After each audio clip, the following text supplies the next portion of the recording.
Om she shrimp. வணக்கங்க.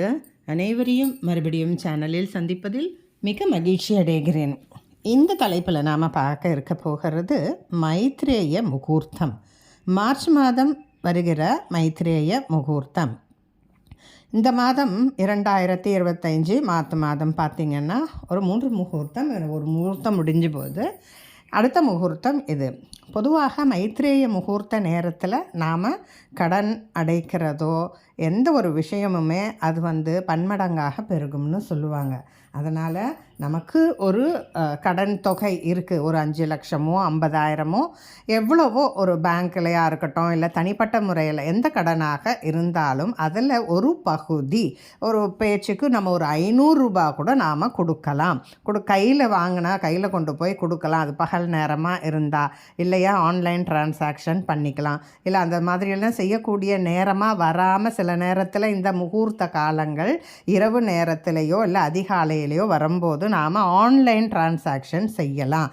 அப்படி இல்லைன்னா சில பேர் பார்த்திங்கன்னா செவ்வாய் வெள்ளி வருதுன்னு கொடுக்க மாட்டாங்க.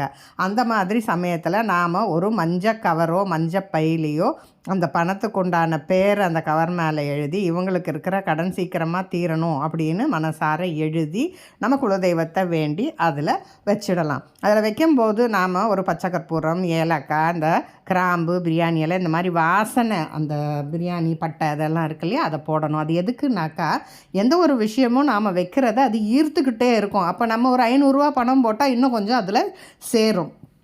அது மட்டும் இல்லை, ஒரு கல்யாணத்துக்குன்னு நாம் பணம் சேர்க்குறோன்னாலும் இந்த மாதிரி நேரத்தில் நான் சீக்கிரமாக இந்த கல்யாணத்துக்காக நான் சேர்க்குறேன், இது கொஞ்சம் நிறைய சேரணும்னு நம்ம குலதெய்வம் இஷ்ட தெய்வமெல்லாம் வேண்டி இந்த மைத்ரேய முகூர்த்த நேர காலங்களில் ஒரு மஞ்சள் துணி வச்ச மஞ்சள் பையில் வைங்க, இல்லை ஒரு மஞ்சள் கவரில் வைங்க. அந்த மஞ்சள்ன்றது ரொம்ப விஷயம். கடன் அப்படின்றது பார்த்திங்கன்னா பொதுவாக 3 வகைப்படும். தேவக்கடன், ரிஷி கடன், பித்ரு கடன்னு சொல்லுவாங்க. இந்த தேவக்கடன் அதெல்லாம் பார்த்திங்கன்னா நாம் ரிஷி கடனெல்லாம் பூஜை பண்ணுறது, ஹோமம் பண்ணுறது, அதனால் நாம் தீர்த்துக்கலாம். பித்ரு கடன் தர்ப்பணம் அந்த மாதிரி நாம் பண்ணலாம். படையல், தவச படையல்லாம் பண்ணுறோம் இல்லையா, அதில் நாம் காக்கைக்கு உணவிடுறது அது மாதிரி செஞ்சுக்கலாம். அதே போல் இந்த நேரங்களில் நாம் நிறைய தான தர்மங்கள் செய்யலாம். ஒரு பசுவுக்கோ ஒரு பூனைக்கோ நாய்க்கோ கொடுத்தா அது பன்மடங்காக பெருகும். தான தர்மங்கள் அவங்க வசதிக்குங்க. முடிகிறவங்க 1000 பேருக்கு அன்னதானம் பண்ணலாம், 1,00,000 பேருக்கு பண்ணலாம். முடியாதவங்க ஒரு 10 பேருக்கு பண்ணுங்க இல்லையா. ஒரு 4 பொட்டலம் உணவு பொட்டலம் புளியஞ்சாதமோ தயிர் சாதமோ அது மாதிரி வாங்கி, அதுவும் முடியலன்னா காக்கைக்கு உணவிடுங்க. நாய்க்கு பிஸ்கட் போடலாம், பசுவுக்கு 4 வாழைப்பழம் கொடுக்கலாம். அதுவும் முடியலன்னா ஒரு கைப்பிடி அரிசியை வச்சு எறும்பு புத்தில் போடலாம். அது மாதிரி நமக்கு எதா சக்திங்கிறது கடவுளுக்கு தெரியும். அந்த நேரத்தில் நாம் போய் அதெல்லாம் செஞ்சுக்கலாம். இந்த மைத்ரேய முகூர்த்தம் பார்த்திங்கன்னா 2 நட்சத்திரம் தாங்க வரும். ஒன்று அனுஷம், ஒன்று அஸ்வினி. அஸ்வினி நட்சத்திரம் வர நேரத்தில் பார்த்திங்கன்னா உங்களுக்கு மேஷ நக்லம் எப்போ சேருதோ அப்போ தான் இந்த முகூர்த்தம் வரும். அனுஷ நட்சத்திரம் வரும்போது பார்த்திங்கன்னா அது விருச்சிக ராசி. அதனால் விருச்சிக லக்னம் வருகின்ற நேரத்தில் இந்த முகூர்த்த நேரங்கள் அமையும். இந்த முகூர்த்த நேரம் இதில் குறிப்பிடப்பட்டிருக்கு.